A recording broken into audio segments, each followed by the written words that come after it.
नमस्कार दोस्तों, स्वागत आप सभी का आपके अपने YouTube channel online study with DK में। और यहाँ पर आज हम देखेंगे मध्य प्रदेश प्राथमिक शिक्षक चयन परीक्षा में हमारा जो सब्जेक्ट होगा साइंस, और साइंस में हम देखने वाले हैं आज हमारा महत्वपूर्ण टॉपिक है जो कि है परमाणु की संरचना। दोस्तों, परमाणु की संरचना और साथ ही साथ इसमें देखिए पदार्थों में आवेशित कण, थॉमसन, रदरफोर्ड, बोर के मॉडल्स, विभिन्न कक्षाओं में इलेक्ट्रॉनों को वितरण, संयोजकता, परमाणु संख्या, द्रव्यमान संख्या, समस्थानिक, समभारिक, ये सारी चीजें जो हैं ये इस टॉपिक में दे रखी है। अब देखिए इन सभी से क्वेश्चन तो काफी ज्यादा बनेंगे और हमारी कोशिश रहेगी कि आपको और भी प्रश्न जो है इस टॉपिक से बताए जाएं। तो यहाँ पर आज के इस वीडियो में इन्हीं सब टॉपिक को के जो क्वेश्चन हैं वो आपको मिलने वाले हैं। तो आइए और स्टार्ट करते हैं और देखते हैं आज के यहाँ पर हमारे क्वेश्चन। देखिए क्वेश्चन को थोड़ा सा यहाँ पर हम शॉर्ट फॉर्म में ले रहे हैं ताकि हमारे जो प्रश्न है वो जल्दी से कंप्लीट हो जाए, टॉपिक जो है वो जल्दी से कंप्लीट हो जाए, और क्योंकि समय हमारे पास में बहुत ही कम है। तो चलिए अब प्रश्न को देखते हैं। देखिए पहला प्रश्न यहाँ पर लेते हैं, परमाणु की सबसे पहले जो अवधारणा दी थी ये किसने दी थी? तो देखिए हमारा जो टॉपिक है वो है परमाणु का स्ट्रक्चर यानी परमाणु संरचना।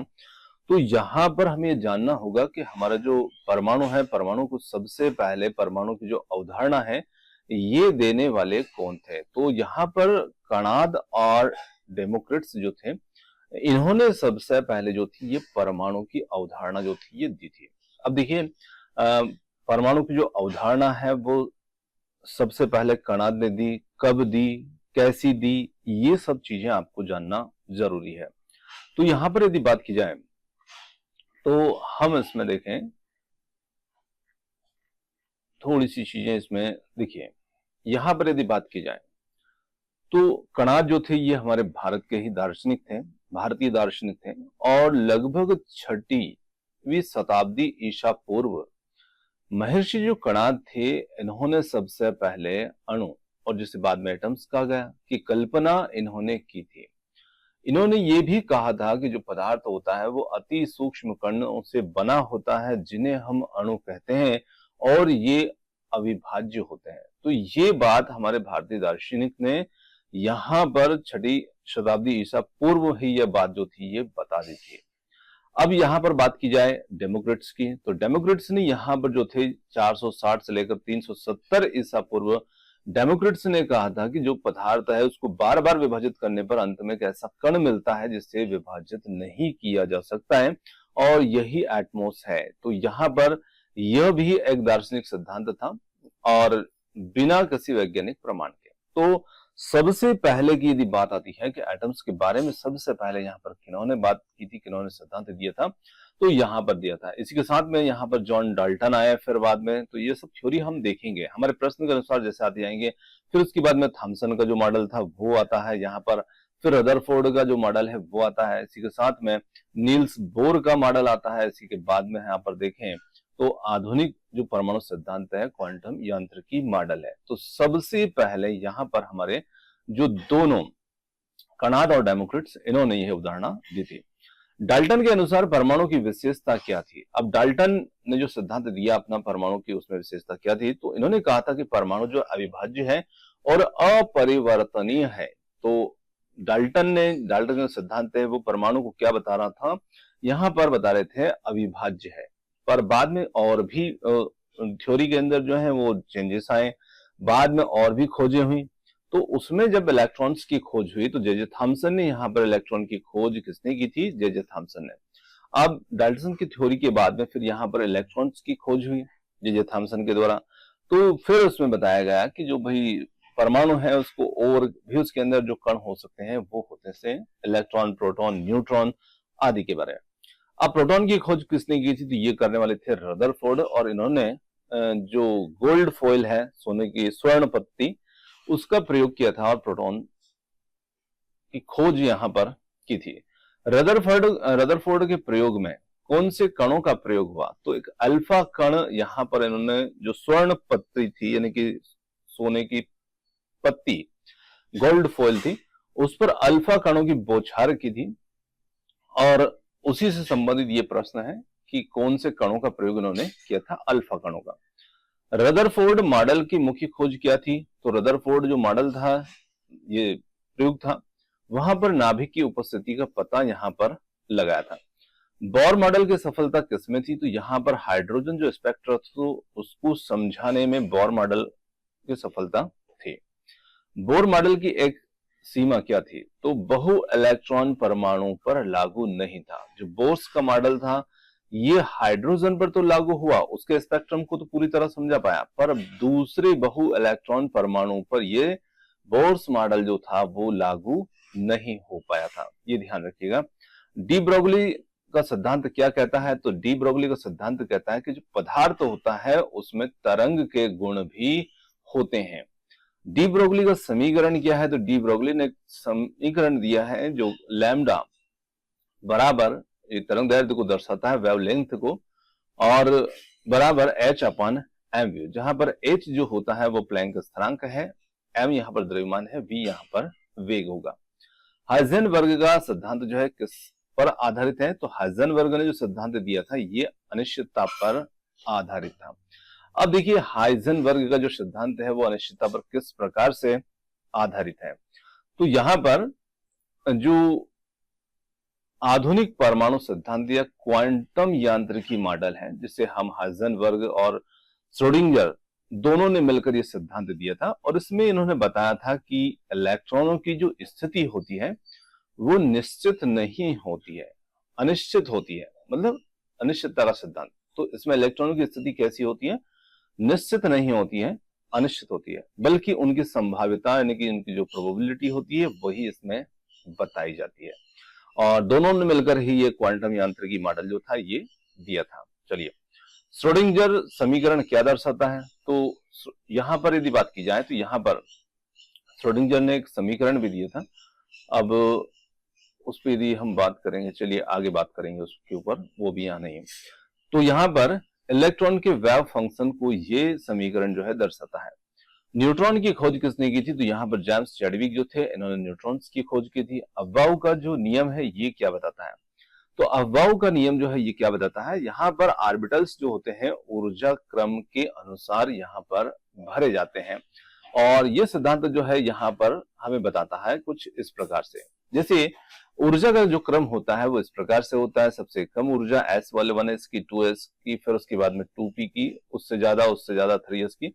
तो इलेक्ट्रॉन पहले 1s में भर जाएंगे, फिर 2s में, फिर 2p में, और 2p के बाद में 3s में, 3p में, और 3p के बाद में भर जाते हैं 4s में, जबकि 3d जो होगा वो 4s के बाद में भरा जाएगा। यहाँ पर आप देखिए, क्योंकि यहाँ पर 4s छोटा है और d कक्षक बड़ा होता है। ये कक्षक जो होते हैं हमारे, जैसे कि s, p, d और f, चार मुख्य होते हैं, जिसे s, p, d, f कहा जाता है। s जो होता है इसके अंदर अधिकतम इलेक्ट्रॉन 2 आ सकते हैं, p के अंदर अधिकतम इलेक्ट्रॉन 6 आ सकते हैं, डी के अंदर 10 आ सकते हैं, एफ के अंदर 14 आ सकते हैं। तो वैसे ही जिसमें 2 है यहाँ पर इसको हम इस प्रकार से बना सकते हैं, जिसमें 2 इलेक्ट्रॉन यहाँ पर इस प्रकार से भरे जा सकते हैं। वहीं पर पी को हम 3 छोटे छोटे कोर्स में बांट देते हैं, जैसे कि P X, P Y, P Z के रूप में, और डी जो होता है इसके अंदर हम 5 छोटे छोटे कोर्स बना देते हैं इस प्रकार से, जिसमें हर एक के अंदर 2 इलेक्ट्रॉन आ सकते हैं।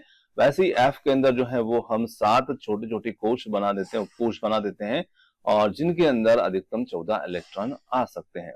अब सब में पहले एक एक इलेक्ट्रॉन भरे जाते हैं, फिर उनके बाद पेयर के रूप में भरे जाते हैं, जोड़े में भरे जाते हैं। तो ये इनके अधिकतम संख्या है। तो किस समय पहले भरे जाएंगे ये अफबाउ ने एक सिस्टम बताया था, एक क्रम बताया था। आगे देखिए इलेक्ट्रॉन का आवेश कितना होता है? तो एक इलेक्ट्रॉन का आवेश होता है 1.6 × 10 की घात -19 कूलाम। तो यहाँ पर ये -19 कूलाम है। प्रोटॉन्स का द्रव्यमान इलेक्ट्रॉन के द्रव्यमान से कितना अधिक होता है? 1836 गुना। प्रोटॉन्स का द्रव्यमान जो होता है इलेक्ट्रॉन से लगभग कितना अधिक होता है? 1836 गुना।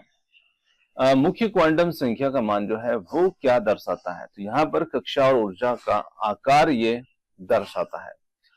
नाभिक में कौन कौन से कण होते हैं? तो नाभिक के अंदर जो होते हैं कण, जब हमारा कोई भी परमाणु होता है तो परमाणुओं के बीच में नाभिक होता है। नाभिक के अंदर जो कण होते हैं वो 2 प्रकार के कण होते हैं, एक प्रोटॉन्स और एक होते हैं न्यूट्रॉन्स। प्रोटॉन्स जो होते हैं इनमें धनावेश होता है, और न्यूट्रॉन्स जो होते हैं इनमें किसी प्रकार का कोई चार्ज नहीं होता है, उदासीन कण ये होते हैं। और इन दोनों की उपस्थिति जो है वो होती है नाभिक में, और इलेक्ट्रॉन जो होते हैं वो होते हैं इनके बाहर में। चुंबकीय क्वांटम संख्या m क्या दर्शाता है? तो मैग्नेटिक जो क्वांटम नंबर होता है वो यहाँ पर ऑर्बिटल की दिशा को दर्शाता है, चक्रण की दिशा को ऑर्बिटल की दिशा को दर्शाता है। स्पिन क्वांटम संख्या के कितने मान होते हैं? इसके दो मान होते हैं, एक +1/2 और -1/2। 1s ऑर्बिटल की आकृति क्या होती है? तो इसकी आकृति होती है गोलाकार। वहीं पर p की आकृति की बात की जाए तो p की आकृति कैसी होती है? एक डंबल के आकार की होती है। वहीं पर d ऑर्बिटल्स में कितने ऑर्बिटल्स होते हैं? तो d जो कोश होता है, हमारा कक्षक होता है, उसके अंदर बात की जाए तो इसमें 5 ऐसे कोश होते हैं, और इसमें हर कोश में यहाँ पर 2 इलेक्ट्रॉन जो है वो आ सकते हैं। इस प्रकार से इसमें d के अंदर कंप्लीट पूर्ण रूप से जब इसको भरा जाता है तो 10 इलेक्ट्रॉन आ सकते हैं। अब इसमें कितने ऑर्बिटल्स होते हैं, कितने छोटे छोटे उपकोश इसमें बने हैं? तो 5 बने हुए हैं। किसी कक्षा में इलेक्ट्रॉन्स की अधिकतम संख्या क्या होगी? तो यहाँ पर 2n²। जैसे मान लीजिए कि हम बात कर रहे हैं दूसरी कक्षा में इलेक्ट्रॉनों की संख्या कितनी होगी, तो यहाँ पर यदि हम n की जगह पर 2 रखते हैं, यहाँ पर हम दूसरी कक्षा की बात कर रहे हैं, तो n का मान यदि हम 2 रखते हैं तो यहाँ पर 2 × 2 की घात 2 के रूप में ये, तो यहाँ पर ये 4 और 2 बराबर 8। दूसरी कक्षा होगी, उसमें अधिकतम इलेक्ट्रॉन कितने आ सकते हैं? 8 यहाँ पर आ सकते हैं।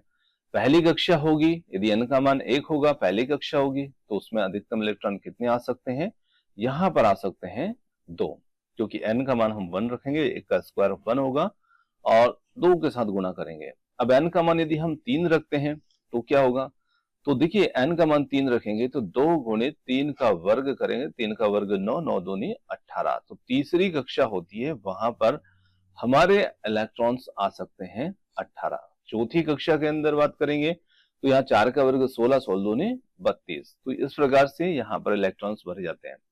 समस्थानिक क्या होते हैं? ऐसे परमाणु जिनमें परमाणु संख्या समान होती है और द्रव्यमान जो होते हैं जब भिन्न भिन्न होते हैं, तो इन्हें हम यहां पर कहते हैं समस्थानिक, है ना। परमाणु संख्या इनकी समान होती है किंतु द्रव्यमान संख्या भिन्न होती है, तो ये कहलाते हैं समस्थानिक। आइए थोड़ा सा यहां पर हम समस्थानिक को समझते हैं। तो देखिए यहां पर समस्थानिक जो होते हैं, कुछ एक ही तत्व के वे परमाणु होते हैं जिनकी परमाणु संख्या समान हुआ करती है, लेकिन द्रव्यमान संख्या अलग अलग होती है, उन्हें हम समस्थानिक कहते हैं। अब ये क्या होते हैं समस्थानिक? को ध्यान रखना है, एक ही तत्व के होते हैं, क्योंकि इनमें परमाणु संख्या कैसी होती है? समान होती है। रासायनिक गुण इनके समान होते हैं, न्यूट्रॉन्स की संख्या अलग होती है, भौतिक गुण अलग हो सकते हैं, जैसे इनका घनत्व है, रेडियोधर्मिता है आदि। अब कुछ उदाहरण इसमें लेते हैं। जैसे यहाँ पर आप देख पा रहे हैं कि हाइड्रोजन के कुछ समस्थानिक है, तो यहाँ पर ये भी हाइड्रोजन है, ये भी हाइड्रोजन है, ये भी हाइड्रोजन है, और सभी का यहाँ पर जो क्रमांक है वो क्या है? 1 ही है। पर यहाँ पर आप देख पा रहे हैं इसके ऊपर 3 लिखा है, इस पे 2 लिखा है, इस पे 1 लिखा हुआ है। तो यहाँ पर ये प्रोटियम है, ये ड्यूटेरियम है, ये ट्रिटियम है। तो यहाँ पर इनमें प्रोटॉन की बात की जाए तो प्रोटॉन सभी में 1 है। अब न्यूट्रॉन्स की बात की जाए तो इसमें न्यूट्रॉन्स जो है वो 0 है। इसका द्रव्यमान जो है वो कितना होगा? 1। अब जो द्रव्यमान होता है वो कैसे बनता है? तो जो प्रोटॉन्स होते हैं, न्यूट्रॉन्स होते हैं, दोनों को आप प्लस कीजिए तो यहाँ पर द्रव्यमान संख्या जो है वो बन जाती है। वहीं पर इसके अंदर बात की जाए, यहाँ पर इसमें न्यूट्रॉन्स है 1 और इसका द्रव्यमान जो है वो है 2, और यहाँ पर 1 और 2, इसका द्रव्यमान बन रहा है 3। तो इस प्रकार से यहाँ पर इनके अंदर बात की जाए तो ये हम इसमें निकाल सकते हैं। तो यहां पर परमाणु संख्या जो होती है वो समान होती है, लेकिन द्रव्यमान संख्या अलग अलग होती है। अब तीनों के द्रव्यमान आपने देखे, इसका द्रव्यमान 1 है, इसका 2 है, इसका 3 है, तो यहां पर द्रव्यमान जो है वो इनका इस प्रकार से बन रहा है। अब वैसे ही यहां पर संभारिक होते हैं जिन्हें हम आइसोबार्स भी कहते हैं, और ये वे परमाणु होते हैं जिनकी द्रव्यमान संख्या समान होती है, लेकिन जो परमाणु संख्या होती है वो अलग अलग हो सकती है ना। परमाणु संख्या इनकी अलग होगी। अब देखिए यहाँ पर 2 अलग अलग प्रकार के तत्व हैं, ये एक जैसे नहीं हो सकते, ये भी ध्यान रखिएगा। इनकी विशेषता होती है कि इसमें हमेशा आपको समभारिक में अलग अलग तत्व ही मिलेंगे।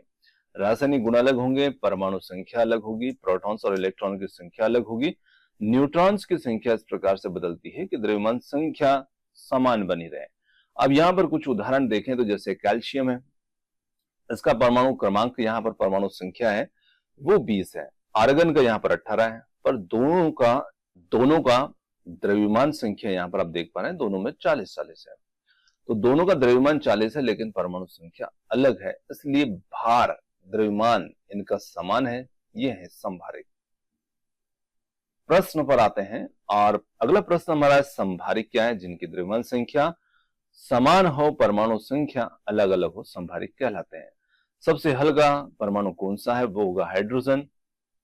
इलेक्ट्रॉन जब उच्च ऊर्जा स्तर से निम्न स्तर पर आता है तब क्या होता है? तो इलेक्ट्रॉन्स जो होता है वो उच्च ऊर्जा स्तर से निम्न ऊर्जा स्तर पर आता है तब क्या होता है? फोटॉन्स उत्सर्जित होता है। अब फोटॉन्स किस प्रकार से उत्सर्जित होता है? तो यहां पर मान लीजिए कि एक उदाहरण लेते हैं। एक उदाहरण में मान लीजिए कि एक यहां पर कोई भी एक पेड़ है और इस पेड़ के ऊपर एक बंदर जो है वो यहां पर बैठा हुआ है। तो मान लीजिए यहां पर एक बंदर जो है वो बैठा हुआ है। अब एक बंदर का उदाहरण लेकर के हम यहां पर थोड़ा समझने का प्रयास कर रहे हैं। बंदर यहां पर जो है इलेक्ट्रॉन की भांति है।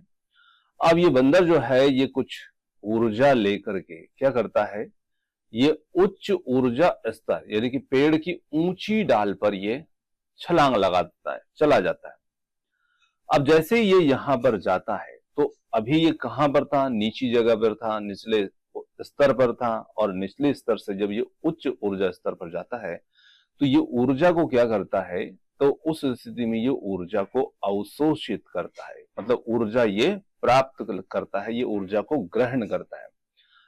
तो निम्न ऊर्जा स्तर से ये उच्च ऊर्जा स्तर पर पहुंच जाता है। और वैसे ही क्या करता है कि जब ये उच्च ऊर्जा स्तर से ये बंदर इस पेड़ से ऊंची जगह से पेड़ की नीची जगह पर छलांग लगाता है तब क्या करता है? तब उस स्थिति में ये ऊर्जा को उत्सर्जित करता है। तब उस स्थिति में ये ऊर्जा को उत्सर्जित करता है, मतलब कि ऊर्जा छोड़ता है। अब बंदर यहां पर जैसे ऊपर चढ़ा, ऊपर से उसने छलांग लगाई, नीचे आया, नीचे गिरा, धड़ाम करके आवाज आई, नीचे गिरा। क्या हुआ? ऊर्जा का उत्सर्जन हुआ। और ऐसे ही इलेक्ट्रॉन्स जो होते हैं जब अपने उच्च ऊर्जा स्तर से निम्न ऊर्जा स्तर में आते हैं तो वो एक प्रकार की ऊर्जा को उत्सर्जित करते हैं जो फोटॉन्स के रूप में होती है, और उसमें एक चमक होती है, एक लाइट होती है। तो यहां पर ये ऊर्जा का उत्सर्जन फोटॉन्स के रूप में होता है। आगे देखिए यहां पर रेखीय स्पेक्ट्रा किसका प्रमाण है? ऊर्जा स्तरों का क्वांटाइजेशन यहां पर होता है। रदरफोर्ड ने किस प्रयोग से नाभिक की खोज की? सोने की पन्नी का प्रयोग किया। गोल्ड फॉइल जो एक्सपेरिमेंट था इनका काफी महत्वपूर्ण है। बोर मॉडल किस तत्व पर आधारित था? तो ये बोर मॉडल केवल हाइड्रोजन पर था, बहु परमाणु इलेक्ट्रॉन वाले परमाणु के बारे में ये नहीं समझा पाया। इलेक्ट्रॉन ऊर्जा उत्सर्जित करके किस दिशा में आता है? उत्सर्जन करके। अभी हमने यहां पर उदाहरण लिया था, उत्सर्जन जब होता है तो उच्च से कहां आएगा? निम्न में। और जब निम्न से उच्च में जाएगा तो ये अवशोषित करता है और उत्सर्जन करता है उच्च से निम्न पाने पर। तो यहां पर इलेक्ट्रॉन ऊर्जा उत्सर्जित करके किस दिशा में आता है? निम्न कक्षा में आता है। इलेक्ट्रॉन जब उच्च ऊर्जा स्तर से निम्न स्तर पर आता है तब क्या होता है? ऊर्जा उत्सर्जित होती है। प्रश्न को समझ गए होंगे आप। परमाणु में सबसे अधिक स्थान किसका होता है? परमाणु में सबसे अधिक स्थान खाली होता है, यानी कि एक एटम्स जो होता है, ये रदरफोर्ड ने जब अपना एक्सपेरिमेंट किया था तो उन्होंने यहाँ पर एक स्वर्ण पत्र जो थी वो यहाँ पर रखी हुई थी, और स्वर्ण पत्र के अंदर उन्होंने अल्फा किरणें जो थी वो डाली थी। अल्फा किरणें जब इन्होंने गोल्ड फॉइल के ऊपर डाली थी तो कुछ किरणें जो थी वो यहाँ पर सीधी निकल जाती हैं, कुछ किरणें जो है मुड़ जाती हैं, कुछ किरणें यहाँ पर रिटर्न होकर आ जाती हैं। और इनके इस एक्सपेरिमेंट से इन्होंने पता लगाया था कि यहाँ पर जो एटम्स होता है उसमें बहुत सारा स्थान जो होता है वो क्या करता है? खाली होता है। मतलब इसमें अधिकतम किरणें जो थी वो सीधी निकल गई थी। अब ये किरणें अल्फा कण सीधे निकल गए थे, अल्फा किरणें सीधी निकल गई, मतलब कि यह कोई रोकने वाला नहीं था। कुछ किरणें यहाँ पर टकरा करके किसी चीज से, मतलब एटम्स के अंदर किसी चीज से वो इधर उधर हो गई थी, कुछ यहाँ पर रिटर्न हो गई थी। तो इस प्रकार से इन्होंने अपना एक्सपेरिमेंट किया था और उसमें इन्होंने पता लगाया था। परमाणु के केंद्र में क्या है यही पता इन्होंने लगाया था, नाभिक होता है। हाइड्रोजन स्पेक्ट्रा का सिद्धांत किसने दिया था? तो ये बोर ने दिया था। क्वांटम यांत्रिकी मॉडल किसके समीकरण पर आधारित है? तो क्वांटम यांत्रिक मॉडल जो है वो श्रोडिंगर के समीकरण पर आधारित है। थॉमसन का मॉडल जो था वो क्यों असफल हुआ? स्पेक्ट्रा को यहाँ पर थॉमसन मॉडल जो था नहीं समझा पाया था। वहीं पर रदरफोर्ड की बात की जाए तो रदरफोर्ड मॉडल की सीमा क्या थी? इलेक्ट्रॉन का स्थायित्व जो था वो पूरी तरह से यहाँ पर ये स्पष्ट इसमें नहीं कर पाए थे। ऊर्जा उत्सर्जन से क्या निकलता है? फोटॉन्स के रूप में जो होती है ऊर्जा वो उत्सर्जित होती है। यहाँ पर 3p4 में कितने अनपेयर इलेक्ट्रॉन्स होंगे? तो यहाँ पर बात हो रही है 3p की। तो 3p के लिए यहाँ पर हम इसका इलेक्ट्रॉनिक जो कोश है वो बना करके देखते हैं। तो यहाँ पर p वाला हमारा कोश है जिसमें 3 ही कोश, सब कोश के रूप में ये बटा होता है, जिसे हम px, py, pz के रूप में लिखते हैं। हर एक के अंदर 2 इलेक्ट्रॉन आ सकते हैं। यहाँ पर हमारे p के अंदर 4 इलेक्ट्रॉन है। सब में पहले हम एक एक इलेक्ट्रॉन को फिल करते हैं। यहाँ पर इस प्रकार से ये इलेक्ट्रॉन्स भर जाते हैं। अब यहाँ पर p के अंदर 4 है, 3 हमने कंप्लीट कर दिए, एक और हमने यहाँ पर भर दिया। ध्यान रखिएगा इलेक्ट्रॉन हमेशा एक दूसरे के अपोजिट ही इसमें फिल किए जाते हैं, क्योंकि इनका जो स्पिन होता है वो यहाँ पर इससे शो होता है। अब यहाँ पर p के अंदर आप देख रहे हैं अनपेयर की बात हो रही है, अयुग्मित। अयुग्मित मतलब बिना जोड़े वाले, जिनकी यहाँ पर कोई जोड़ी नहीं बन रही है, सिंगल है। तो सिंगल कितने दिख रहे हैं? तो यहाँ पर एक ये है और एक ये है, और ये क्या है? ये सिंगल नहीं, ये डबल हो चुके हैं। तो यहाँ पर जो डबल हो चुके हैं वो हमारे पेयर में कंप्लीट हो चुके हैं, और ये अनपेयर होंगे, अयुग्मित होंगे। इनकी संख्या यहाँ पर आ जाती है 2। आगे बात की जाए n बराबर 3 में कितनी उपकक्षाएं होंगी? तो देखिए यहाँ पर n बराबर 3 में एक s होगा, p होगा और d होगा। जब आप इलेक्ट्रॉनिक विन्यास करते हैं तो सबसे पहले ये ध्यान रखिएगा 1s आता है, और जैसे आप 2 का नंबर स्टार्ट करते हैं, n बराबर 2 लेते हैं तो उसमें 2s और 2p आता है। 3 से लेंगे तो 3s, 3p और 3d, ये चीज आती है। तो वैसे यहाँ पर आएगा ये 4s। उपकक्षा में 3d पहले क्यों भरती है? तो देखिए 4s जो होता है वो 3d से पहले भरा जाता है। अब ये बात हमने जो थी अफबाउ के सिद्धांत में भी देखी थी। यहां पर आप देखिए कि 3d से पहले 4s को भरा जाएगा। क्यों? क्योंकि 4s का आकार छोटा होता है, उसकी ऊर्जा कम होती है, उसमें पहले भरे जाएंगे। चुंबकीय क्वांटम संख्या किससे संबंधित है? तो ये ऑर्बिटल की दिशा से संबंधित है। किस तत्व में अफबाउ नियम अपवाद दिखता है? तो क्रोमियम और कॉपर के अंदर ये अपवाद दिखता है। अब क्रोमियम और कॉपर के अंदर ये अपवाद क्यों दिखता है, कैसा होता है, समझता है। देखिए यहां पर बात की जाए तो अफबाउ सिद्धांत में अपवाद की बात की जाए तो कुछ तत्व जैसे क्रोमियम और कॉपर होते हैं, ये अफबाउ का जो नियम है, अब अफबाउ का नियम हमने देखा था कि उसमें जो क्रम है वो किस प्रकार से होते हैं। तो वहां पर हमने देखे ये दोनों ही यहाँ पर अर्धपूर्ण या पूर्ण डी ऑर्बिटल अधिक स्थिर होते हैं। इस वजह से इन दोनों का इलेक्ट्रॉनिक विन्यास यहाँ पर अपवाद स्वरूप होगा। अब कैसा होगा देखिए, यहाँ पर कॉपर होता है, क्रोमियम होता है, और क्रोमियम जो होता है इसका जो परमाणु क्रमांक होता है वो होता है 24। कॉपर होता है इसका होता है 29, 29। ध्यान रखिएगा।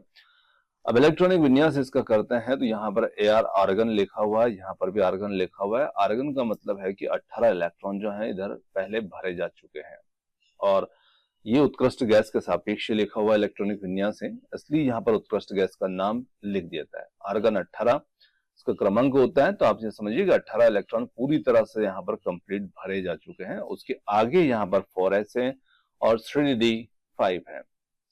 अब देखिए 3d जो होता है इससे पहले जो 4s होता है वो पूरा भरा जाता है, और s के अंदर 2 इलेक्ट्रॉन आ सकते हैं, वहीं पर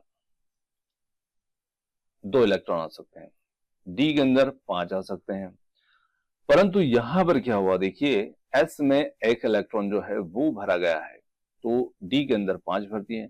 अब देखिए एस में यदि हम 2 भरते हैं तो यहां पर जो डी वाला कोश होगा, यहां पर इसमें 4 इलेक्ट्रॉन ही भर पाते हैं, और 4 के बजाय इसमें 5 भरना ज्यादा बेहतर होगा, क्योंकि डी अर्धपूर्ण यहां पर बन जाता। इसलिए हमने एस को पूरा ना फिल किया, उसमें 1 रखा और डी के अंदर 5 रख दिए, और ऐसा ही यहां पर एस में 1 रखा, डी में 10 हो गए, इसलिए ये पूर्ण स्थिति में आ जाएगा, स्थिर स्थिति में आ जाएगा, इसलिए इसने कंप्लीट कर दिया। तो यहां पर ये दोनों का जो है ये काफी ज्यादा महत्वपूर्ण बनता है परीक्षा की दृष्टि से। अनिश्चितता का सिद्धांत देने वाले हाइजेनबर्ग थे, इसके ऊपर हम पढ़ चुके हैं। नाभिक का आकार परमाणु की तुलना में कैसा होता है, बहुत छोटा होता है। एफ कक्षा में कितने ऑर्बिटल्स होते हैं, तो यहां पर होते हैं 7। पाउली सिद्धांत के अनुसार एक ऑर्बिटल में कितने इलेक्ट्रॉन हो सकते हैं, तो इसके अनुसार एक ऑर्बिटल्स में 2 इलेक्ट्रॉन्स हो सकते हैं। वेव फंक्शंस, ये साई क्या बताता है, यहाँ पर इलेक्ट्रॉन की तरंग प्रकृति को ये बताता है। 2s 2p में से किसकी ऊर्जा अधिक होगी, तो देखिए p वाला जो होगा इसकी ऊर्जा अधिक होगी। अफवाऊ नियम के अनुसार 3D कक्षक कब भरता है, तो ये 4s पहले भरा जाएगा, उसके बाद में 3D को भरा जाएगा। सबसे पहले क्वांटम सिद्धांत देने वाले मैक्स प्लैंक थे। इलेक्ट्रॉन की खोज की थी जे थॉमसन ने। वहीं पर प्रोटॉन की खोज करने वाले गोल्डस्टीन थे। न्यूट्रॉन्स की खोज करने वाले यहाँ पर जो थे वो जेम्स चैडविक थे। द्रव्यमान संख्या किसका योग है, यहाँ पर प्रोटॉन्स और न्यूट्रॉन्स, जब दोनों को हम कंप्लीट रूप से जोड़ते हैं तो द्रव्यमान संख्या बनती है। परमाणु संख्या किससे निर्धारित होती है, तो प्रोटॉन्स की जो संख्या होती है उसी से यहाँ पर परमाणु संख्या निर्धारित होती है। किसी तत्व के समस्थानिकों की रासायनिक विशेषताएं कैसी होंगी, तो यहाँ पर किसी तत्व के समस्थानिक की रासायनिक विशेषताएं हमेशा समान हुआ करती हैं। इलेक्ट्रॉनिक संरचना कैसे लिखी जाती है, ऑर्बिटल्स के ऊर्जा क्रम के अनुसार ये लिखी जाती है। 1s2 2s2 2p6 3s1 किस तत्व की संरचना है, तो आप गिन लीजिए 2 2 4 6 10 और 11। ये सोडियम, जिसे हम इसका प्रतीक होता है Na के रूप में और क्रमांक होता है 11। एक ऑर्बिटल क्या है, एक क्षेत्र है जहां पर इलेक्ट्रॉन की संभावना अधिक होती है। 4f उपकक्षा किस शैल में आएगी, तो ये चौथी शैल के अंतर्गत आती है। फोटॉन्स की ऊर्जा किस पर निर्भर करती है, उसकी आवृत्ति पर यह निर्भर करती है। हाइड्रोजन का द्रव्यमान संख्या कितनी होगी, तो ये होती है 1। आयन का विन्यास कैसे लिखा जाता है, तो आयन का विन्यास उसमें इलेक्ट्रॉन्स जोड़कर या घटा करके लिखा जाता है। अब जैसे मान लीजिए कि यहां पर हम आयन का विन्यास कैसे लिखा जाता है, तो ये लिखा जाता है इलेक्ट्रॉन जोड़कर या घटा करके। जैसे यहाँ पर सोडियम है, सोडियम को आयन के रूप में लिख दिया जाता है और हम इसका इलेक्ट्रॉनिक विन्यास लिखेंगे, तो इसमें हमें एक इलेक्ट्रॉन कम करके बताना होगा, क्योंकि यहाँ पर ये एक पॉजिटिव आयन बना चुका है। रेखीय स्पेक्ट्रा किस कारण से होता है, तो ऊर्जा स्तर जो होते हैं उसमें छलांग के कारण यहाँ पर रेखीय स्पेक्ट्रा बनता है।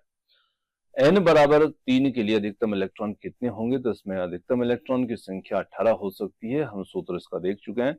फोटॉन की ऊर्जा का सूत्र क्या होता है, तो E बराबर h न्यू, ये इसकी आवृत्ति है। डी ब्लॉक तत्व में अंतिम इलेक्ट्रॉन कहां जाता है, तो डी ब्लॉक तत्व में अंतिम इलेक्ट्रॉन डी उपकक्षा में ही जाएंगे। वहीं पर बात की जाए किसी तत्व का जो मास नंबर है वो 24 है और प्रोटॉन्स उसमें 12 है, तो न्यूट्रॉन्स कितने होंगे, तो 24 में से आप यहां पर प्रोटॉन्स की संख्या को घटा दीजिए, आपका उत्तर निकल के आएगा 12। परमाणु में सबसे छोटा कण इलेक्ट्रॉन होता है। एफ उपकक्षा में अधिकतम इलेक्ट्रॉन जो है वो 14 इसमें आ सकते हैं। वहीं पर एस उपकक्षा में कितने ऑर्बिटल हो सकते हैं, तो एस उपकक्षा में ऑर्बिटल्स होते हैं 1। जैसे कि एस जो होता है इसमें एक ही उपकक्षा होती है और यहां पर इसमें अधिकतम इलेक्ट्रॉनों की संख्या 2 आ सकती है। पी के अंदर कितने ऑर्बिटल्स होते हैं, इसमें होते हैं यहां पर 3, px py और pz के रूप में। डी के अंदर ऐसे ही यहां पर 5 हो सकते हैं और जिनमें अधिकतम इलेक्ट्रॉन आ सकते हैं 10। किसी तत्व में समस्थानिक, समस्थानिक स्थान से समझ जाइएगा, परमाणु संख्या क्या होती है, इनकी समान हुआ करती है। समस्थानिकों के द्रव्यमान संख्या के अंतर को, द्रव्यमान संख्या में अंतर क्यों होता है? तो समस्थानिक जो होते हैं, द्रव्यमान संख्या में अंतर होने की वजह होती है न्यूट्रॉन्स अलग अलग होने से। अपवाद सिद्धांत में अपवाद क्यों होते हैं? तो डी और एफ कक्षाओं में मामूली ऊर्जा अंतर के कारण ये होता है, और साथ ही साथ कोई तत्व जो होता है, कोई परमाणु जो होता है, वो जब पूर्ण और अर्धपूर्ण स्थिति में आता है तो उसकी वजह से भी ये होता है। डी ब्रोगली के अनुसार इलेक्ट्रॉन किसका गुण दिखाता है? तो ये कण और तरंग दोनों का यहां पर रूप दिखाता है। न्यूक्लियन किसे कहते हैं? प्रोटॉन और न्यूट्रॉन दोनों को मिलाकर हम न्यूक्लियंस कहते हैं। आयन किसे कहते हैं? आयन ऐसा परमाणु होता है जो इलेक्ट्रॉन खोकर या पाकर चार्ज होता है। जैसे कि ये सोडियम आयन है, इसने इलेक्ट्रॉन खोया है, ये धनायन के रूप में परिवर्तित हुआ। क्लोरीन जो है ये ग्रहण किया, तो ये क्लोराइड आयन के रूप में यहाँ पर नेगेटिव है। परमाणु में इलेक्ट्रॉन का स्थान कहाँ निश्चित है? कहीं पर भी निश्चित नहीं होता, केवल उसकी संभावना होती है। एक कक्षा में अधिकतम इलेक्ट्रॉन कितने हो सकते हैं? 2n² के रूप में हो सकते हैं। इलेक्ट्रॉनिक संरचना के संक्षिप्त रूप कैसे लिखा था? पिछले नोबेल गैस के प्रतीक के रूप में। अभी हमने देखा था, वहां पर हमने देखा नोबेल गैस आर्गन का लिखा हुआ था। नाभिक का आवेश किस पर निर्भर करेगा? प्रोटॉन्स की संख्या पर। समस्थानिकों का रासायनिक व्यवहार कैसा होता है? समान होता है। वहीं पर परमाणु मॉडल में सबसे आधुनिक मॉडल कौन सा है? क्वांटम यांत्रिक मॉडल जो है वो सबसे आधुनिक मॉडल है। यहाँ पर 3d5 में कितना अनपेयर इलेक्ट्रॉन्स होंगे? 5 यहाँ पर अनपेयर होंगे, क्योंकि डी में 5 भरे गए हैं, 5 खाली हैं, 5 जो है वो सभी लोन पेयर यहाँ पर इलेक्ट्रॉन्स होंगे। सबसे पहले परमाणु शब्द का प्रयोग किसने किया था? तो महर्षि कणाद ने किया था। परमाणु सिद्धांत का वैज्ञानिक रूप सबसे पहले किसने दिया? जॉन डाल्टन ने। रदरफोर्ड के अनुसार परमाणु का घनत्व कहाँ केंद्रित होता है? नाभिक में। रदरफोर्ड के अनुसार नाभिक का आकार परमाणु के आकार से कैसा होता है? बहुत ही छोटा होता है। बोर मॉडल के अनुसार इलेक्ट्रॉन किस रूप में घूमते हैं निश्चित कक्षाओं में? ऐसा बोर ने बताया था। श्रोडिंगर समीकरण के सिद्धांत पर आधारित है, ये तरंग यांत्रिक सिद्धांत पर आधारित है। बोर मॉडल में कक्षाओं को किस नाम से दर्शाया गया है? यहाँ पर KLMN के रूप में दर्शाया गया है। ऊर्जा स्तरों के बीच दूरी क्या दर्शाती है? ऊर्जाओं का अंतर दर्शाती है। अपवाद के नियम अपवाद कब दिखाते हैं? स्थिरता प्राप्त करने हेतु इलेक्ट्रॉन जब पुनः व्यवस्थित होते हैं तब। हाइड्रोजन स्पेक्ट्रा में सबसे ऊर्जावान रेखा कौन सी होती है? जो लाइमन श्रृंखला की पहली रेखा है वो यहाँ पर सबसे ऊर्जावान रेखा होती है। रासायनिक गुण किस पर निर्भर करते हैं? ये करते हैं इलेक्ट्रॉनिक, उनकी जो स्ट्रक्चर होता है उसके ऊपर। किस परमाणु मॉडल में सबसे पहले नाभिक का उल्लेख हुआ? ये हुआ था रदरफोर्ड में मॉडल में। किस डी ब्रोगली समीकरण किस पर आधारित था? तो ये था पदार्थ की द्वितीय प्रकृति, यानी कि दोनों तरह का व्यवहार, कण और तरंग की तरह का व्यवहार। कौन सी क्वांटम संख्या इलेक्ट्रॉन्स के ऊर्जा स्तर को दर्शाती है? मुख्य क्वांटम संख्या। डी ब्रोगली का सिद्धांत किसका समर्थन करता है? पदार्थ के द्वैत स्वभाव, डबल नेचर का। 2p में कितने ऑर्बिटल्स होंगे? यहाँ पर 3। 3D उपकक्षा में अधिकतम इलेक्ट्रॉन कितने आ सकते हैं? इसमें आ सकते हैं अधिकतम, मैक्सिमम की बात हो रही है 10। हाइजेनबर्ग अनिश्चितता सिद्धांत का अर्थ क्या है? इलेक्ट्रॉन की स्थिति और संवेग को एक साथ मापना सही रूप में वो असंभव है। यह है अनिश्चितता का सिद्धांत। पी उपकक्षा की आकृति कैसी होती है? डबल के आकार की होती है। समस्थानिकों का रासायनिक व्यवहार कैसा होगा? समान होगा। समभारिकों का द्रव्यमान समान होता है? तो हाँ, बिल्कुल होता है। स्पिन क्वांटम संख्या के कितने मान संभव हैं? +1/2 -1/2, 2 मान संभव यहाँ पर हैं। श्रोडिंगर समीकरण किसकी संभावना बताता है? इलेक्ट्रॉन की उपस्थिति की। हाइड्रोजन स्पेक्ट्रा में लाइमन श्रृंखला किस क्षेत्र में आती है? ये आती है परावैगनी क्षेत्र में। बोर मॉडल की कक्षाएं स्थिर क्यों होती हैं? क्योंकि उनमें ऊर्जा का उत्सर्जन नहीं होता है। अवयव क्रम में 5s और 4d में से पहले कौन भरेगा? तो देखिए d जो है बड़ा है और s यहाँ पर छोटा है, तो सबसे पहले 5s इसमें भरा जाएगा। हुंड के नियम के अनुसार समान ऊर्जा वाले ऑर्बिटल कैसे भरते हैं? पहले एक एक इलेक्ट्रॉन जो है वो भरते हैं, उसके बाद में उनके जोड़े बनते हैं। वहीं पर एक इलेक्ट्रॉनिक विन्यास दिया हुआ है और पूछा है कि ये किस तत्व की संरचना का इलेक्ट्रॉनिक विन्यास है, तो यहां पर हम इनकी संख्याओं को जोड़ करके पता कर सकते हैं। 2, 2, 4 और 6, 10 और 2 12 6 18 और एक 19 और 5 24। तो ये क्रोमियम 24 का है। एक उपकक्षा में अधिकतम कितने ऑर्बिटल्स होते हैं? तो यहां पर एफ, ये एक नहीं था, ये एफ था। तो एफ उपकक्षा में 7 ऑर्बिटल्स होते हैं और 14 इलेक्ट्रॉन इसमें आ सकते हैं। मुख्य क्वांटम संख्या का मान बढ़ाने पर इलेक्ट्रॉन की दूरी क्या होती है? बढ़ती है। इलेक्ट्रॉनिक संरचना में नोबेल गैस शॉर्ट फॉर्म में क्यों प्रयुक्त होती है? संक्षिप्त रूप देने के लिए ये लिखी जाती है। एक तत्व जिसकी संरचना में कुछ इस प्रकार है 2 2 4 6 10 और 2 12 6 18 2 20, तो ये बन जाता है कैल्शियम, यहां पर 20। रदरफोर्ड के अनुसार नाभिक का आकार बहुत ही छोटा होता है। परमाणु का अधिकांश द्रव्यमान उसके नाभिक में केंद्रित होता है। लाइमन श्रृंखला में N1 का मान होता है 1। समभारिकों में क्या चीज समान होती है? द्रव्यमान संख्या। अबाउ सिद्धांत में अपवाद क्यों आते हैं? इलेक्ट्रॉनिक संरचना की स्थिरता के कारण से। 4f में कितने ऑर्बिटल होंगे? 7। किसी ऑर्बिटल की दिशा किससे ज्ञात होती है? तो किसी ऑर्बिटल की दिशा क्या होगी? उसकी चुंबकीय क्वांटम संख्या से पता चलता है। वहीं पर 2s 2p की ऊर्जा तुलना में कौन कम होगा? तो यहाँ पर 2s जो होगा इसकी ऊर्जा कम होगी। 3p3 में कितने अनपेयर इलेक्ट्रॉन्स होंगे? तो यहाँ पर 3 इसमें होंगे, क्योंकि p के अंदर जैसे हम इसका कोश बनाएंगे 3 भाग में बांटेंगे, एक में एक इलेक्ट्रॉन, दूसरे में दूसरा, तीसरे में तीसरा, तीनों ही यहाँ पर सिंगल सिंगल है, तो यहाँ पर 3। डी ब्रोगली में तरंग दैर्ध्य किस पर निर्भर करता है? वस्तु की गति और द्रव्यमान पर यह निर्भर करता है। हाइजेनबर्ग का सिद्धांत किस सिद्धांत से विरोध करता है? निश्चित कक्षा, जो बोर का मॉडल है, जिन्होंने कहा था कि इलेक्ट्रॉन जो है वो निश्चित कक्षाओं में घूमते हैं। हाइजेनबर्ग ने कहा कि अनिश्चित होते हैं, उनकी दिशा स्थिति जो होती है वो यहाँ पर निश्चित नहीं होती है। तो ये कहा था यहाँ पर हाइजेनबर्ग ने। आयन बनने पर इलेक्ट्रॉनों की संख्या में क्या परिवर्तन होता है? घट जाती है या फिर बढ़ जाती है जब हम किसी भी परमाणु आयन में परिवर्तित होता है।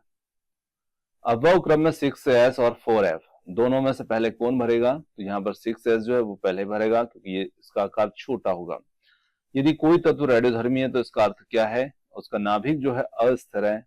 उप कक्षाओं का क्रम क्या होता है? सबसे छोटी यहाँ पर s है, फिर उससे बड़ी p है, उससे बड़ी d है, f सबसे बड़ी है, इसमें 14 इलेक्ट्रॉन, इसमें 10, इसमें यहाँ पर 6 और इसमें 2। 4p उपकक्षा में अधिकतम कितने इलेक्ट्रॉन आएंगे? 6। एक तत्व में 17 इलेक्ट्रॉन्स हैं, उसकी संरचना क्या होगी? उसका तरीका लिखने का क्या होगा? तो उसे हम 1s2 2s2 2p6 3s2 3p5 के रूप में यहाँ पर लिखेंगे। रदरफोर्ड ने अल्फा कणों को किस पर डाला था? तो सोने की जो पतली थी फॉइल, गोल्ड फॉइल, उसके ऊपर डाला था। परमाणु मॉडल में सबसे पहले किसने ऊर्जा स्तरों का वर्णन किया? तो नील्स बोर ने यहाँ पर वर्णन किया। समस्थानिकों में किसकी संख्या समान होती है? यहाँ पर इनमें होती है प्रोटॉन्स की, यानी कि परमाणु संख्या। एक तत्व का इलेक्ट्रॉनिक विन्यास दिया है, यहाँ पर तत्व का नाम होगा पोटेशियम और संख्या यहाँ पर पोटेशियम के लिए आता है 19। प्रतीक होता है इसका K। इलेक्ट्रॉन जब उच्च से निम्न कक्षा में आता है तो क्या होता है? ऊर्जा उत्सर्जित होगी। इसके ऊपर हम पहले बात कर चुके हैं। एफ कक्षा की ऊर्जा स्तर तुलना में अधिक होती है या कम? तो इसकी ऊर्जा स्तर जो होगा वो अधिक होगा, क्योंकि ये बड़ा कोश होता है। एक फोटोन की ऊर्जा का मात्रक क्या होता है? तो इसे हम इलेक्ट्रॉन वोल्ट या जूल में दर्शाते हैं। एक ही उपकक्षा के ऑर्बिटल की ऊर्जा कैसी होती है? यहां पर होती है समान। एक ऑर्बिटल में इलेक्ट्रॉन कैसे भरते हैं? तो विपरीत स्पिन के साथ में भरते हैं। जैसे हम किसी कोश में इलेक्ट्रॉन को प्रदर्शित करते हैं तो हम उन्हें एक दूसरे के विपरीत आधे तीर जो हैं वो लगाकर दर्शाते हैं, ये उनके स्पिन को प्रदर्शित करता है। अवयव के क्रम में पहले कौन भरेगा? 3d या 4p? तो यहां पर भरेगा 3d। क्वांटम संख्याओं में 1 का मान d उपकक्षा के लिए क्या होगा? यहां पर होगा 2। एक ही तत्व की द्रव्यमान संख्या 23 है, परमाणु संख्या 11 है, न्यूट्रॉन्स कितने होंगे? 23 से आप 11 को घटा दीजिए, आपके न्यूट्रॉन्स जो है वो निकल के आएंगे 12। एफ कक्षा के सभी ऑर्बिटल्स में अधिकतम इलेक्ट्रॉन्स कितने होंगे? तो यहाँ पर होते हैं 6। यहाँ पर दिया है एक तत्व और उसमें पूछा हमसे कि ये संरचना किसकी है। तो यहाँ पर आप संरचना को तभी जान पाएंगे जब आपको ये पता चलेगा कि यहाँ पर जो क्रमांक बन रहा है, रूबिडियम बन रहा है या जो भी तत्व बन रहा है, वो क्रमांक कितना बन रहा है। तो ये चीज आपको इसमें तब पता चलेगी जब आप इसको भर पाएंगे। तो थोड़ा सा आप जो पीरियोडिक टेबल है उसमें कुछ तत्वों को जरूर ध्यान रखिएगा। अब्बाव क्रम में पहले कौन भरेगा, तो यहां पर भरेगा 6s। समस्थानिकों का प्रयोग कहाँ होता है, तो रेडियोधर्मी डेटिंग, औषधि विज्ञान आदि में इनका उपयोग होता है। हाइड्रोजन स्पेक्ट्रम में उच्चतम ऊर्जा किस श्रृंखला में होती है, यह होती है लाइमन श्रृंखला में। संभारिकों के गुण समान होते हैं या नहीं, नहीं, क्योंकि परमाणु संख्या में अलग अलग होती है। डंबल की आकृति की उपकक्षा कौन सी होती है, तो पी उपकक्षा यहां पर होती है। किस नियम के अनुसार ऑर्बिटल्स पहले एक एक इलेक्ट्रॉन जाते हैं, हुंड के नियम से। इलेक्ट्रॉनिक संरचना लिखते समय किस सिद्धांत का सबसे पहले पालन होता है, अब्बाव नियम का। 1s ऑर्बिटल में अधिकतम इलेक्ट्रॉन कितने होंगे, तो यहां पर हो सकते हैं इसमें 2। स्पिन क्वांटम संख्या का मान यदि +1/2 है तो दूसरा इलेक्ट्रॉन कौन सा स्पिन लेगा, तो उसके विपरीत यहां पर स्पिन लेगा -1/2। फोटोन की ऊर्जा का सूत्र होता है E = h/ν, जहां पर न्यू उसकी आवृत्ति होती है। बामर श्रृंखला किस क्षेत्र में देखी जाएगी, यहां पर जाती है दृश्य क्षेत्र में। एफ उपकक्षा की कुल ऑर्बिटल संख्या कितनी होती है, इसमें होती है 7। अब्बाव के क्रम में 5d से पहले कौन भरा जाएगा, तो 5d से पहले यहां पर भरा जाता है 4f को भरा जाता है। एक तत्व की संरचना 2 2 4 6 10 2 12। मैग्नीशियम यहां पर बन जाएगा, प्रतीक हो जाता है Mg, और ये क्रमांक इसका बन जाता है 12। वहीं पर 4s2 3d 10 और 4p 5। देखिए यहां पर 4s तक इसमें लिखा नहीं है, तो यह मत समझिएगा कि इसके आगे कुछ नहीं है। इसके पहले यहां पर उत्कृष्ट गैस होती है और उसी के सापेक्ष यहां पर ये इलेक्ट्रॉन जो है वो लिखा गया है। तो यहां पर समझिएगा कि ये 4 से आ रहा है, इसके पहले 18 इलेक्ट्रॉन जो है वो इसमें यहां पर कंप्लीट हो चुके हैं। तो यहां पर जो है ये ब्रोमीन का यहां पर विन्यास दिया हुआ है। डी ब्रोगली तरंग दैर्ध्य प्रकाश की प्रकृति पर किस रूप में कार्य करता है, कणी व्यवहार के रूप में। श्रोडिंगर समीकरण कौन सी यांत्रिकी पर आधारित है, तो ये क्वांटम यांत्रिकी पर आधारित है। अबव क्रम में 6p और 7s में से पहले कौन भरेगा, तो ये भरता है यहां पर 6p। 3p4 में कितने इलेक्ट्रॉन होंगे, तो यहां पर होंगे 4 इलेक्ट्रॉन। किसी कक्षा में अधिकतम इलेक्ट्रॉन कितने हो सकते हैं, तो इसमें हो सकते हैं 2n² के रूप में। कौन सी उपकक्षा में कोई कोणीय नोड नहीं होता है, तो जो s उपकक्षा होती है इसमें कोई भी कोणीय नोड नहीं होता है। किसी ऑर्बिटल में इलेक्ट्रॉन की उपस्थिति का संभावना का सबसे अधिक कहां पर होती है, उसके केंद्र पर। रेखीय स्पेक्ट्रा का कारण क्या होता है, विशिष्ट ऊर्जा के जो स्तर होते हैं उनके बीच में जब संक्रमण होता है उसके कारण रेखीय स्पेक्ट्रा बनता है। समस्थानिकों के भौतिक गुण समान होते हैं या नहीं, नहीं। अफवाह के क्रम में 7s किस उपकक्षा के बाद भरेगा, 6p के बाद ये भरेगा। मुख्य क्वांटम संख्या से क्या पता चलता है, तो इससे कक्षा की ऊर्जा उसके आकार का पता इसमें चलता है। डी उपकक्षा में कितने उपस्थानों पर इलेक्ट्रॉन हो सकते हैं, तो 5 ऑर्बिटल्स यानी कि 5 हो सकते हैं, और 5 के अंदर अधिकतम इलेक्ट्रॉन की संख्या हो सकती है 10, जिनके ऊपर हम बात पहले भी कर चुके हैं। 3d5 में कितने अनपेयर इलेक्ट्रॉन होंगे, यहां पर भी 5 होंगे। अफवाह में के क्रम में 4d और 5p में से पहले कौन भरेगा, तो इसमें भरेगा यहां पर 4d। नील्स बोर ने किस तत्व पर अपने मॉडल का परीक्षण किया था, तो उन्होंने किया था हाइड्रोजन पर। लाइमन श्रृंखला में इलेक्ट्रॉन किस ऊर्जा स्तर पर गिरता है, तो वो गिरता है 1 पहले बार। एक तत्व की संरचना में 10 इलेक्ट्रॉन्स हैं, वहां कौन सा हो सकता है, तो वो होगा यहां पर नियॉन, जिसका प्रतीक होता है Ne के रूप में यहां पर। पी उपकक्षा की दिशा कौन निर्धारित करेगा, तो ये करता है चुंबकीय क्वांटम संख्या। इलेक्ट्रॉन ऊर्जा अवशोषित करके किस दिशा में जाते हैं, तो ये उच्च कक्षाओं में चले जाते हैं। अब्बाव का सिद्धांत क्या बताता है, इलेक्ट्रॉन पहले निम्न ऊर्जा कक्षा में जाते हैं। हाइड्रोजन परमाणु का स्पेक्ट्रम श्रृंखला कितनी होती है, तो यहां पर इसमें 5 इसकी होती है। सबसे अधिक स्थिर इलेक्ट्रॉनिक संरचना कौन सी होती है, पूर्ण भरी कक्षाएं। और ये आप देख सकते हैं उत्कृष्ट गैसें जो होती है उनमें सभी कक्षाएं पूरी तरह से भरी होती है, तो ये सबसे ज्यादा स्थिर इलेक्ट्रॉनिक संरचना को दिखाती है। समस्थानिकों की खोज की थी यहां पर फ्रेडरिक सोडी ने। अफवाहों के क्रम का प्रयोग होता है इलेक्ट्रॉनों के भराव के क्रम को तय करने के लिए। परमाणु में इलेक्ट्रॉन्स कहाँ होते हैं? ऑर्बिटल्स में होते हैं। और साई का वर्ग घनांक किसका घनांक है? इलेक्ट्रॉन की स्थिति की संभावना का। 4s 3D में से पहले कौन भरेगा? तो यहां पर भरा जाएगा इसमें 4s। f उपकक्षा में कितने प्रकार के मान यहां पर हो सकते हैं? तो यहां पर 3 इसमें हो सकते हैं। n बराबर 3 के लिए कुल कितनी उपकक्षाएं होंगी? तो यहां पर 3 उपकक्षाएं होंगी। हाइजेनबर्ग का सिद्धांत किस सिद्धांत को खंडित करता है? तो निश्चित बोर का जो मॉडल था निश्चितता का सिद्धांत, उसको यह खंडित करता है। ऑर्बिटल और उपकक्षा में क्या अंतर है? यहाँ पर ऑर्बिटल उच्च ऊर्जा स्तर का भाग है, उपकक्षा उसके भीतर होती है। अफवाहों के क्रम में 6D की बात कौन आएगा? तो यहाँ पर आता है 5p। ऑर्बिटल की कुल दिशा कितनी होती है? तो यहाँ पर होती है 3, जिसे हम px, py और pz के रूप में जानते हैं।